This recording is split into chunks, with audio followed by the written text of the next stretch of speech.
উনি অনেকটা লিখেছেন, আমি পুরোটা পড়তে পারছি না, কিন্তু উনি শেষ যেটা বলেছেন যে ফেসবুক লাইভে এসে একদম ইস্পার ওস্পার জবাব দিয়ে দেবো 7ই জানুয়ারি। আমাদের কোনো আগ্রহ নেই 7 কি 17, 6 কি 8, 7 কি 5 এ নিয়ে বিজেপির কোনো আগ্রহ নেই। উনি অসুরদের হাত থেকে বেঁচে থাকুন, বেসুরো হয়, এটাই আমরা আজকে রাজনীতি অভিযোগ করছেন। ওনার অভিযোগ অত্যন্ত গুরুত্বপূর্ণ। উনি 5টি প্যারার 3য় প্যারা থেকে আমি পড়ছি, যে সেই যে বলাগড়ের ফুলন দেবী যে সাথে 25 জন শার্প শুটার নিয়ে ঘুরে মহিপালপুরে জনসভা করে আমাকে বুঝতে দেবে বলেছে, আমি তার কাছে জানতে চাই 17 সালে তাকে চাকরি কে দেয়, সে যে 5 বছর শিক্ষিকা হয়ে একদিনও ডিউটি না করে কেমন করে মাইনে পাচ্ছে অভিজিৎ গঙ্গোপাধ্যায়ের কাছ থেকে তা জেনে নেওয়া দরকার। আমিও দেখতে চাই দরকার তো ক্ষমতা বা পথে আমি নেমে পড়েছি, পারলে এখন কাজ না করে মাইনে নিয়ে দেখা, তার যা হওয়ার সে তো হবে, স্কুল কর্তৃপক্ষ জানে। এবং তিনি শেষ করেছেন জয় বাংলা মমতা ব্যানার্জি জিন্দাবাদ বলে। এই যে অভিযোগ করছেন, এই অভিযোগ কোনো বিচ্ছিন্ন অভিযোগ নয়। এই অভিযোগ কুচবিহার থেকে কাকদ্বীপ পর্যন্ত দৃশ্যমান। এই অভিযোগ একটা প্রাতিষ্ঠানিক লুট, প্রাতিষ্ঠানিক দুর্নীতির তার একটা প্রমাণ মাত্র, কিন্তু এটা কোনো বিচ্ছিন্ন ঘটনা নয়, কারণ এটা তৃণমূলের কর্মসূচি ছিল। তৃণমূলের কর্মসূচি তৃণমূলের মতো করে পার্থ চট্টোপাধ্যায়ের নেতৃত্বে রূপায়িত হয়েছে, কিন্তু পার্থ চট্টোপাধ্যায় ফ্রন্টলাইনে স্ট্রাইকারের ভূমিকায় 10 নম্বর জার্সি পরে খেলছিলেন, পেছনে যারা হাফব্যাক, ডিফেন্ডার, গোলকিপার আছে, মানুষ এখন তাদের তুলছে। 24-এর আগে তো আধ্যাত্মিক হয়ে গেল কেন?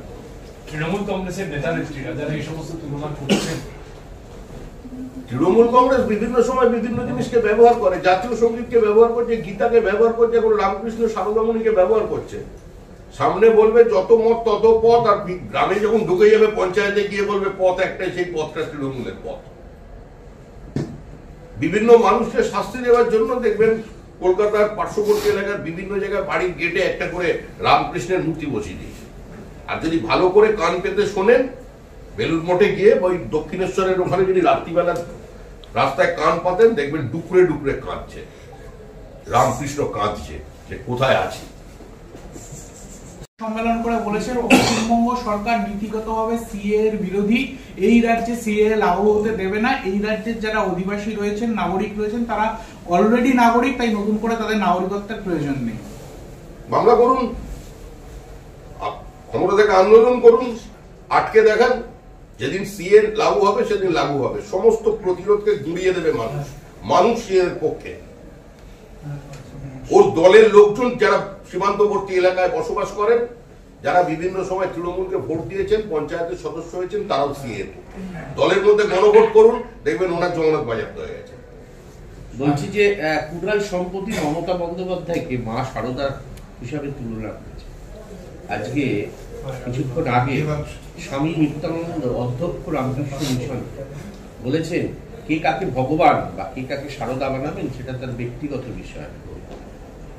তবে যারা নিজেদের মতন করে ভেবে নিচ্ছেন তারা বলতেই পারেন যে কেউ যাকে ভগবান বানাতে পারে তাতে কিন্তু ভগবানের গুণগুলো তার মধ্যে থাকতে হবে। সেটা তো এই সমাজের মানুষই বলবে প্রকৃত মানুষ ভগবান। মহারাজ যা বলবার বলে দিয়েছেন। আমরা তো বলছি আমাদের মুখ্যমন্ত্রী গুণবতী, আমাদের মুখ্যমন্ত্রী শিল্পী, আমাদের মুখ্যমন্ত্রী সুরকার, আমাদের মুখ্যমন্ত্রী গীতিকার, আমাদের মুখ্যমন্ত্রী বিকেলে ভোরের ফুল ফোটাতে পারে, পাথরে গমের চাষ করে দিতে পারে। আমাদের মুখ্যমন্ত্রী তো এগুলো পারেন, তো তিনি সারদা হতে পারেন। কিছুদিন আগে শুনলাম তিনি শ্রী চৈতন্য হয়ে গেছেন। একই অঙ্গে এত রূপ আমরা দেখতে পাচ্ছি। তো তৃণমূল যেভাবে তাদের নেত্রীকে তুলে ধরবেন বাংলা, এখন সেটা শুনতে আমরা বাধ্য, শুনছি, দেখছি। রাম মন্দিরের বিরোধী প্রচার, যেটা আমরাও তো সংখ্যালঘু অঞ্চলে গেছি, আমরা সংখ্যালঘুদের গিয়ে বলছি দীর্ঘদিন ভোটার হয়ে থাকবেন না, দীর্ঘদিন সিপিএম, কংগ্রেস, তৃণমূলের হাতের ক্রীড়নক হয়ে থাকবেন না, জাতীয় মূল স্রোতে আসুন। কয়েক জেনারেশন আগে আপনার পূর্বপুরুষের ধর্ম পরিবর্তন হয়েছে, কিন্তু আপনি পূর্বপুরুষের নাম পরিবর্তন করতে পারবেন না, অস্বীকার করতে পারবেন না। রাম সারা পৃথিবী, ইন্দোনেশিয়া, মালয়েশিয়া, যাওয়া বিভিন্ন জায়গায়, থাইল্যান্ড, সেখানে সেখানে রামের প্রভাব বিদ্যমান। ইন্দোনেশিয়ার মতো দেশে একটার পর একটা বিরাট বিরাট মল রামায়ণের বিভিন্ন চরিত্র নিয়ে। আপনারা কেন দূরে থাকছেন? আপনারা আসুন। বলছি যে এই যে রাম মন্দির নিয়ে আপনারা যা করছেন, যা করছি মানে করছি তো আমরাই, ভাঙা গড়া সবই আমরা।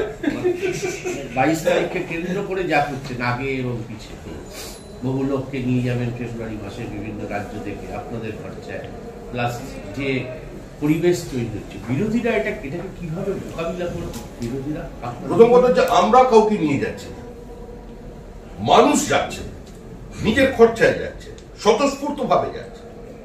আমরা তাদের সঙ্গে কোনো কোনো জায়গায় যাচ্ছি, কিন্তু কোনো জায়গায় আমরা কাউকে নিয়ে যাচ্ছি না। হ্যাঁ, আমরা নিমন্ত্রণ করতে যাচ্ছি, কারণ এই প্রজন্মকে আমরা জানাতে চাইছি যে এই লড়াই মন্দির মসজিদের লড়াই নয়, এই লড়াই হিন্দু মুসলমানের লড়াই নয়, এই লড়াই ভারতবর্ষের আত্মমর্যাদা, ভারতবর্ষের পরিচয়, আত্মপরিচয়, তার লড়াই। বিদেশি আক্রমণকারী ক্ষতচিহ্নকে মুছে দিয়ে জাতীয় অস্মিতার প্রতিষ্ঠার লড়াই, এবং সেই লড়াইয়ে 550 বছরের এই লড়াই আমরা জিতেছি, দেশ জিতেছে। আমরা মানে কোনো পার্টি নয়, এই সমাজ জিতেছে, ভারতবর্ষ জিতেছে, অযোধ্যাবাসী জিতেছে। সেই জয়কে সেলিব্রেট করতে আমরা যাচ্ছি।